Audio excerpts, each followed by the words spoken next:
Okay, now that TMUX has been set up on everyone's machine, or at least most of you all have it logged in. If not, please help the person next to you, and then I will also help after class.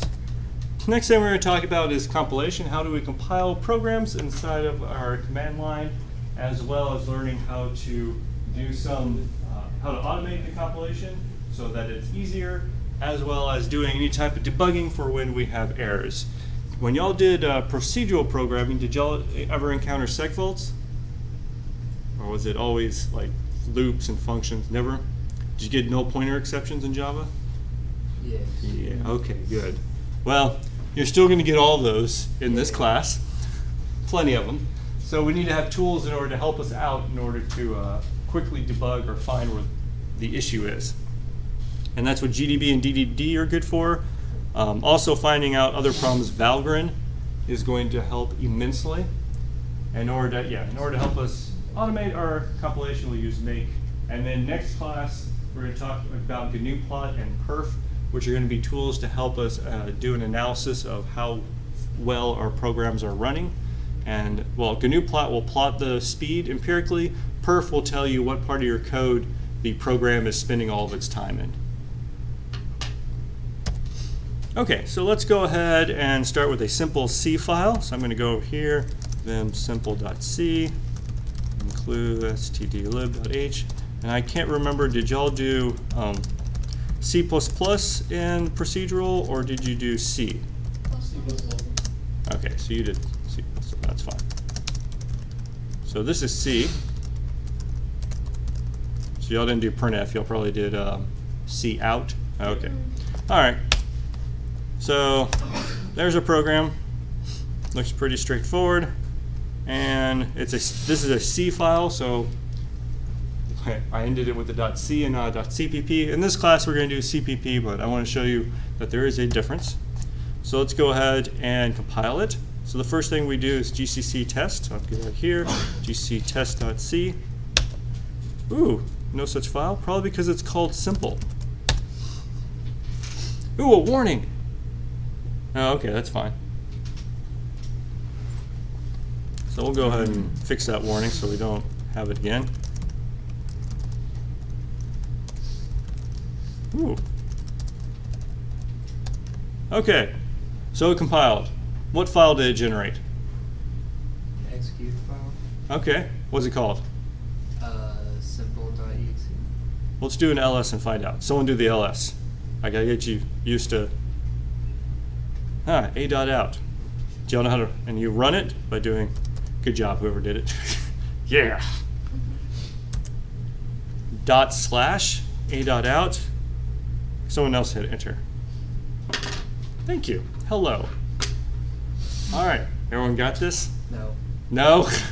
Hey, trying to make this easy. Okay. Well, if you want it to be called something, you need to do the -o. So I can do gcc simple.c-o simple. And now if I do an ls, it made the program called simple, and now I can run simple, and that's the program. All right. Doing great so far? Beautiful. We can talk about adding debug flags, and this is actually an odd place for this slide, so we'll get to this later. We can add optimizations. Did y'all talk about optimizations in the other one?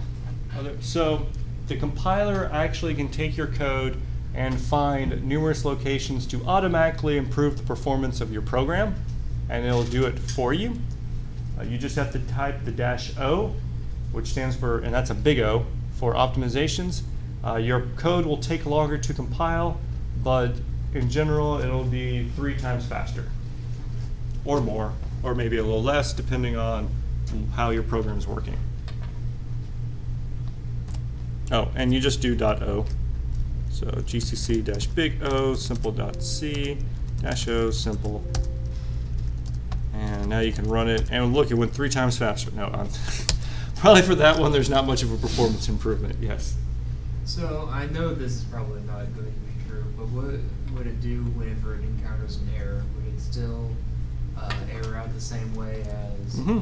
So let me go ahead and remove all these other ones. This isn't right. That's not going to compile. That's me. Up. Oh yeah, I'm sorry, up arrow. So if you want to run a previous command, you can do up arrow, and it'll cycle through your previous commands. There's my GCC command, and then I'll hit enter. Yeah, there it goes. Unknown, type, name this. This isn't right. What's going on? I don't know what you're doing. Yeah. So yeah, you'll get all the standard errors. We'll get rid of that. Perfect. All right. I highly recommend when you compile, you type in the dash wall, which stands, the big W stands for warning, and all stands for all. So that's going to give you all the possible warnings. The reason for this is C++ allows you to do many, many things that will basically shoot yourself in the foot.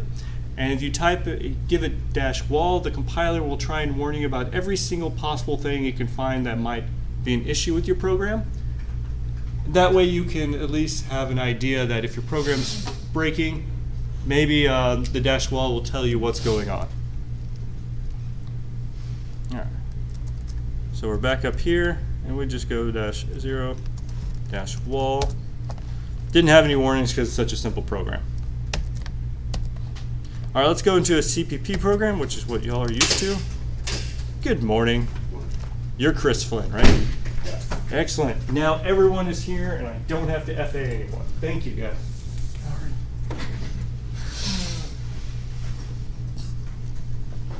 So we're going to make a simple.cpp this time. And I believe right now it's called iostream. Int main, int argc, comma, char start, argv, std, cout, hello. What's that? Oh. Okay. Thought you had a question. All right.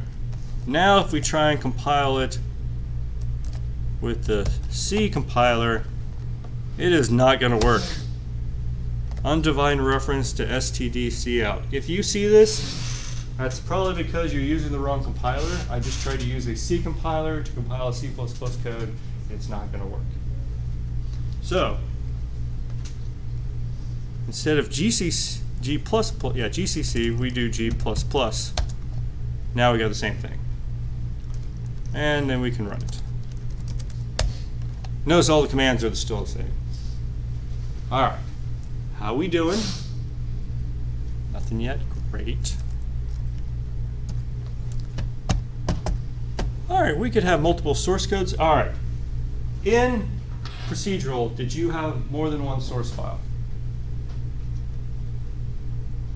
Or did everything happen in one CPP file? I know it's 8. We can do the, is that a yes? I think it was all in one. All in one? Was it all one? In OOP you had multiple files, I All assume. in one except for one program. One but he made the other file. Okay, okay. So we're going to start working with multiple files. So we had simple, let's create a print.cpp file. It'll include iostream, void print, and in here it'll have a function that does the good old hello world. And then back in simple, we're going to get rid of this and call print. All right. So first error. Well, I should have asked, is this going to work? Why is this not going to work? They're not linked. It doesn't know what print is. Not declared in this scope. Ooh. So what I need to do is tell it the other file to compile. So I give it both simple.cpp and print.cpp. Is it going to work now?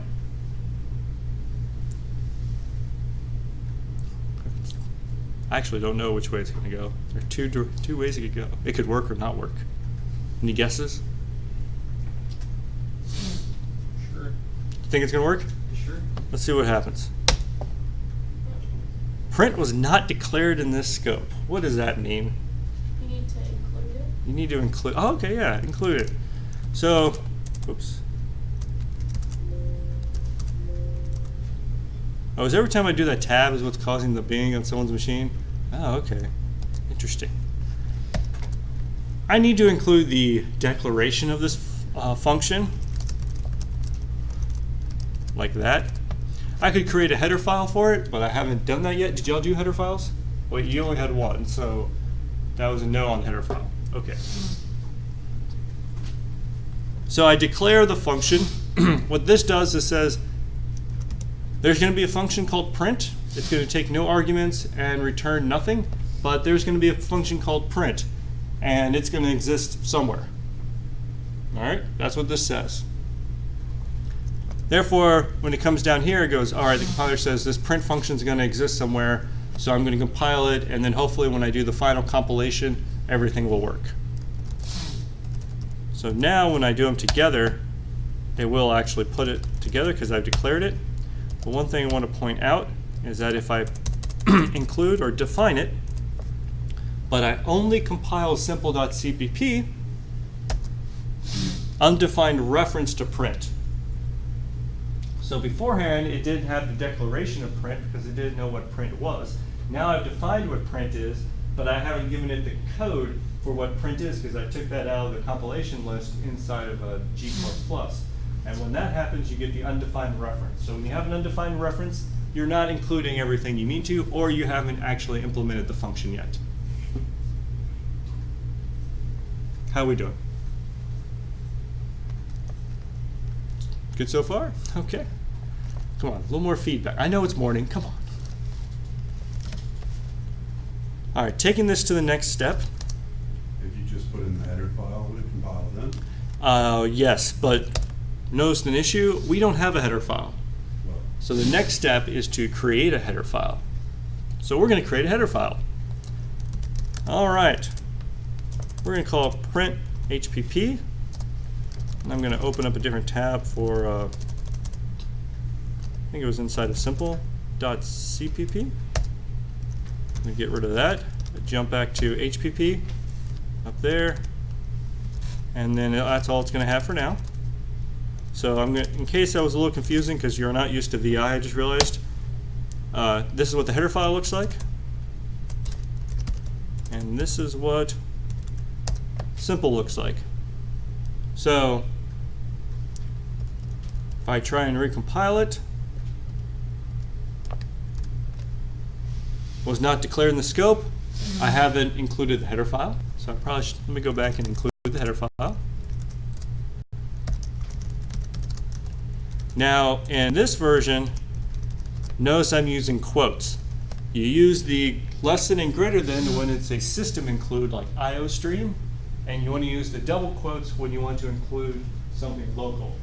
Now, that's the high level when you use the difference. What's actually going on is when you use the less than and greater than, it's going to search local as well as every system include it can find. When you use the quotes, it's going to include something directly in your relative path. So it just makes more sense when you're doing your own header files, you include them with quotes. If you're using a system header file, use the less than and greater than. All right, now that that's included, we can compile both. Okay. Now, all right, so we're doing great so far. How are we doing great? I'm sorry, how are we doing so far? You're going to use header files a lot. So start getting used to them. And that's not the way a header file is fully going to look, but we'll get to that in a moment. Let's see, what else do we have? Compiling, there we go. If we want to make a change, one issue, hopefully you've noticed, is that if we want to make a change to one file, we have to recompile everything. If your program gets huge, that is going to take an extremely long time. It'd be ridiculous if you made one change to the Linux kernel and you had to recompile the entire Linux kernel, since that can take up to an hour depending on your machine. So there are different ways to go about it. You can, to overcome this problem, you can compile individual files. So for example, you can do g++ simple.cpp, And by that I mean dash wall dash little c. And when we do that, it doesn't actually produce a binary. What it produces is simple.o, which is an object file. So this contains the compiled code for this file. It doesn't link it together and make it an executable. It just compiles the one file and says, all right, I've compiled it, here it is, and then later you can link it all together and make your final executable. All right, so we can do that with simple. What's the other file we're going to need to do? Print CPP. Yeah, print CPP.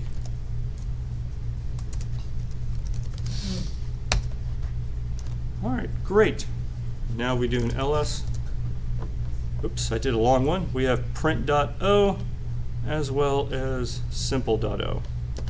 And now what we do is we just concatenate them. We do print.o. By sending in a .o, G++ is smart enough to say, oh, this is already an object file. I don't need to compile it. I just need to basically paste it all together.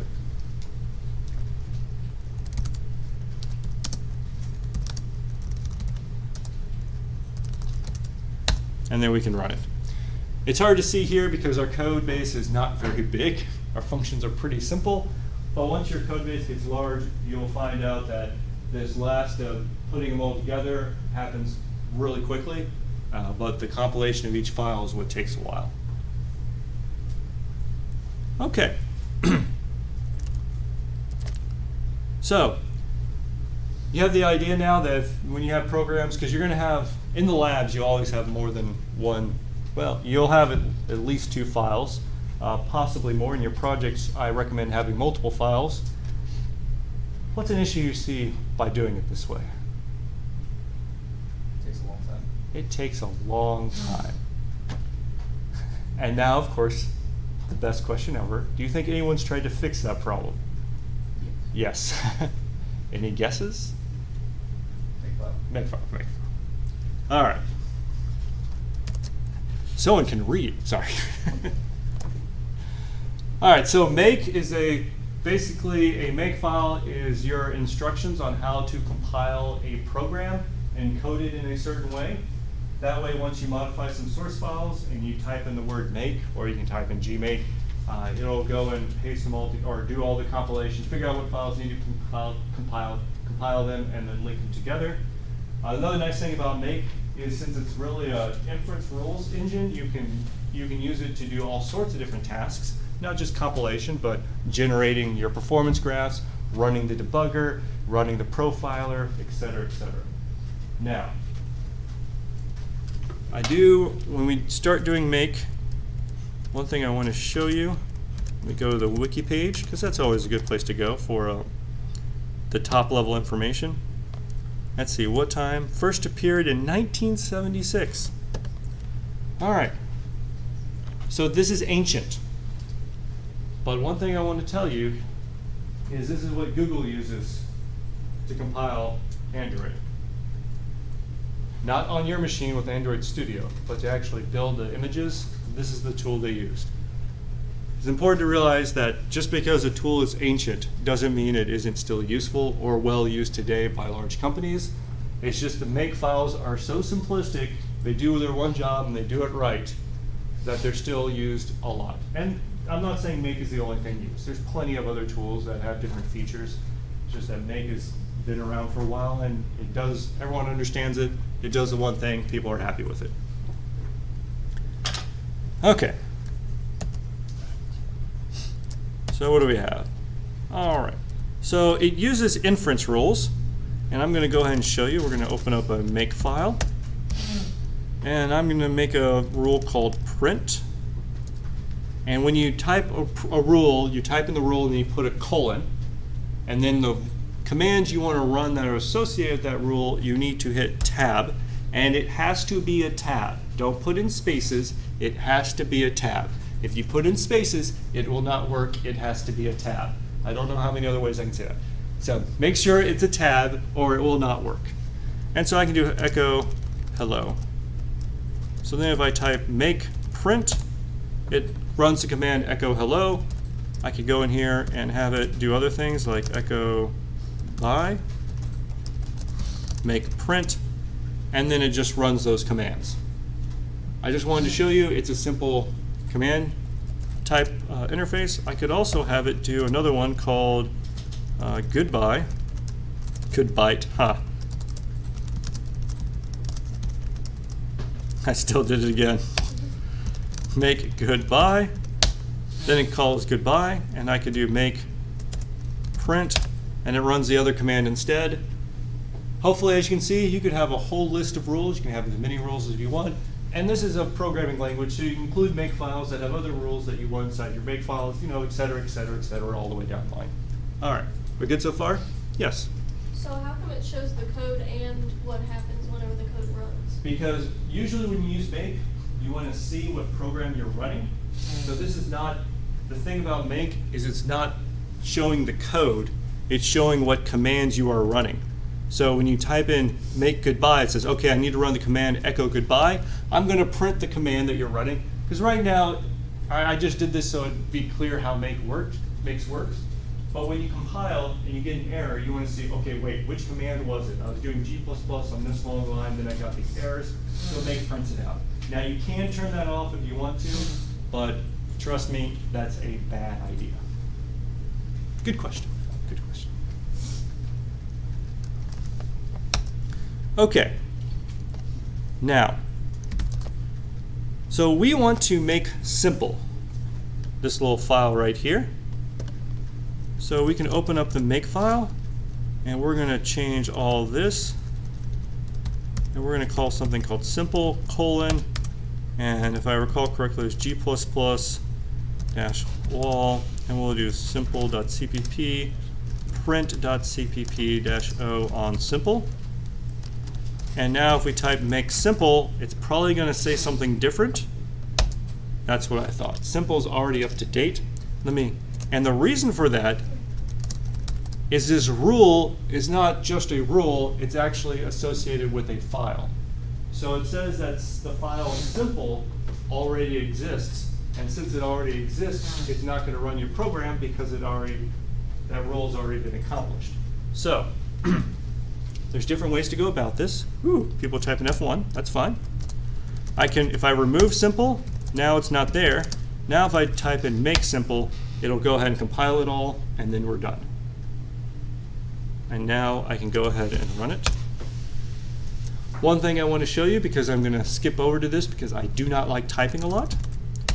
I remove simple. If you type make and you hit enter, it'll just run by default the first rule of your make file. Good, now just type make. All right, so when you type make, it runs the first rule of your make file. Okay, so a problem here is that if I open up print.cpp, I make a change, I have it do hello world twice, I type in make, it says simple is already up to date, but that's not what we wanted because there was a change to the code file and we wanted to recompile. So the way we go about doing that is we go back into our make file, and after the colon, we have a list of files that we want make to assess that if there's been an update to it, we want to recompile all of, or rerun the command. Which files are those? Well, it's simple.cpp, print.hpp, as well as print.cpp. So now that I have that list, what this is saying is this rule is to create the file simple. If any changes happen to these files, you need to rerun these commands. All right? So if I go ahead and escape, I hit make, it says, oh wait, there's been an update to, I think, print.cpp, it reruns it. But if I type make again, it says you don't need to do anything because there's nothing to update. What's really going on behind the scenes is it checks simple's last modification date and then checks the modification date of all your other files.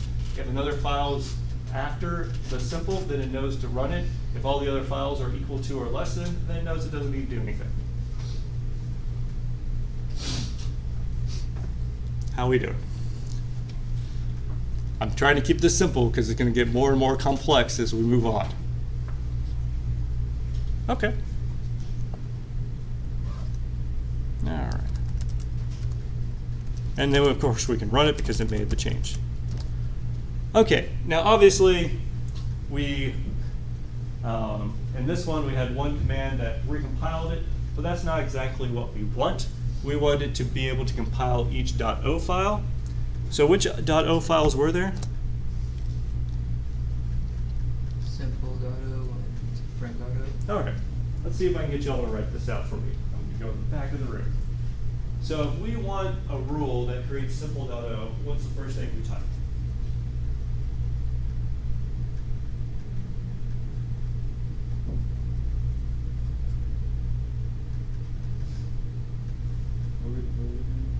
Making a rule for simple.o. So we want to compile for, we want to change this makefile from compiling all the CPPs into compiling individual .o files, aka object files, and then linking them all together. So that top line's not correct right now, but before we do that, we want to, well, actually, I'll go ahead and change the top line, so maybe this will make a little more sense to y'all.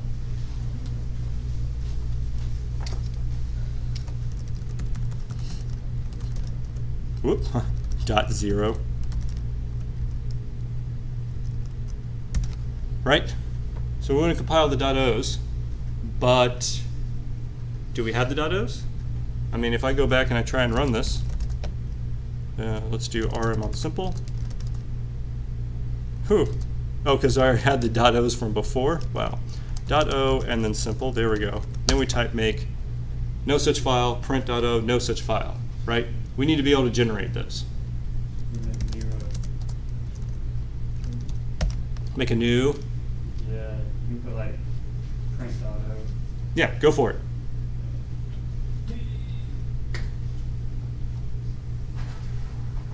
Don't worry, we're all. If you type, we're all going to help you out.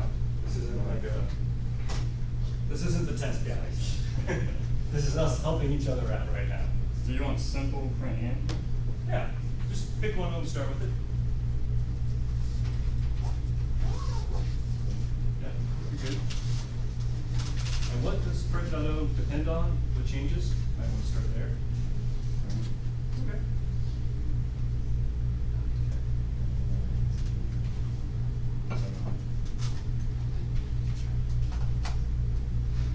Oh, we don't have a source directory right now. We haven't gotten to that far yet. One step at a time. Yep, print.cpp. Yep. Yep.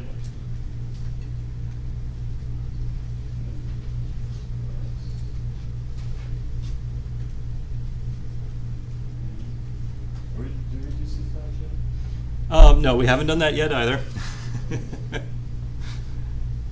We'll get there. We'll get there.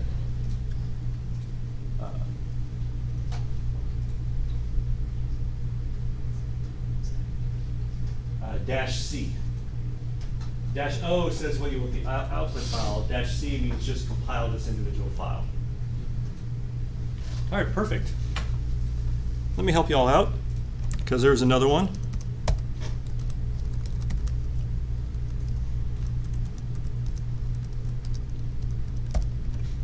All right, how's that? Now, this is where makefiles are going to start getting pretty powerful. This is not depending on the .o files. We actually want it to depend on the .os.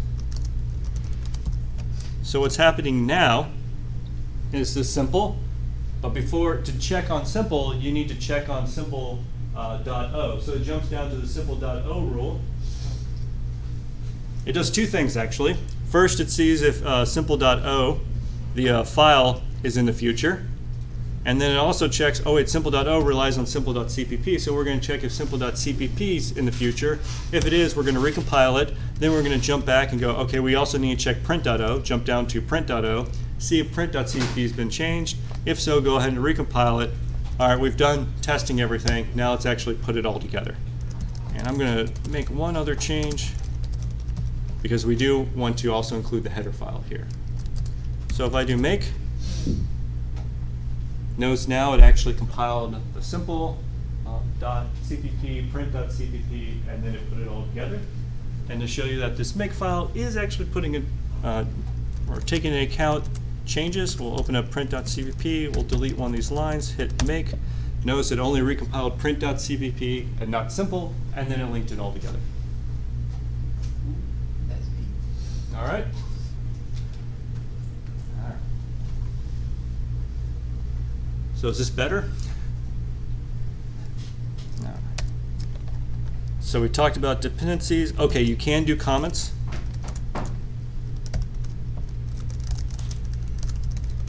Just in case you need to put a comment inside of it. There we go.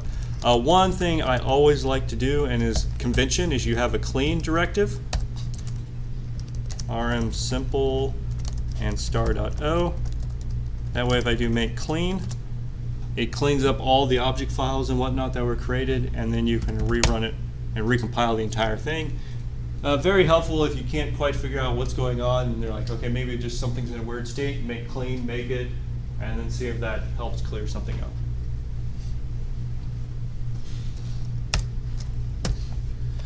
Okay, I think we actually went through all this. Yep, we did that. Hey, we did that as well. Well, we haven't done -G yet, which is fine. Okay, I'm going to talk about this. We're not going to do it, but there is a tool, make depend and configure, which will automatically generate the makefile for you. It is not the easiest tool to use, but it does, for very, very large projects, is very helpful. But for everything we're doing in here, just create the makefile yourself. You'll learn the tool, and that way later on, if you have errors or issues, it'll make sense to you what's going on. Okay, so just focus on make for now. All right, guys, how are we doing? Good?